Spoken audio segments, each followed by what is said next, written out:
ఉదయాన్నే అమ్మతో చెప్పాను, అమ్మా డాక్టర్లు చనిపోతానన్నారు కదా, నాన్న బ్రతుకుతాడంట, దేవుడు కార్యం చేస్తాడంట అని నేను అమ్మకు చెప్పాను.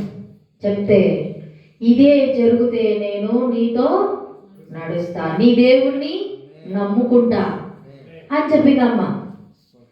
ఆ మాట దేవుడు చెప్పిన 3వ రోజు కాలు, చెయ్యి, నోరు, కళ్ళు అన్నీ వచ్చేసాయి.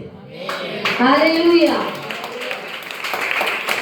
ఏ డాక్టర్ అయితే చనిపోతాడు అని చెప్పాడో ఆ డాక్టరు అదే జబ్బు వచ్చి 3 సంవత్సరాల క్రితం చనిపోయాడు. మా నాన్న బ్రతికిన 3 సంవత్సరాలకి చనిపోయాడు అదే డాక్టరు. మరి మా నాన్న బ్రతికాడు. మరి ఆ కార్యం జరిగిన తర్వాత 15 సంవత్సరాలు ఈ భూమి మీద ఆయన బ్రతికాడు. దేవునికి మహిమ కలుగును గాక.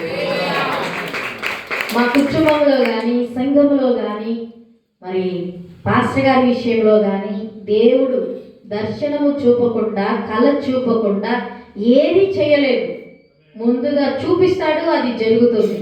శత్రువు దాడి చేస్తున్నాడు అనగా కూడా దేవుడు మాట్లాడతాడు.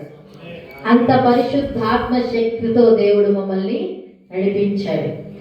మరి నాన్నకు బాగైపోయింది కదా, అమ్మ నడవాలి కదా.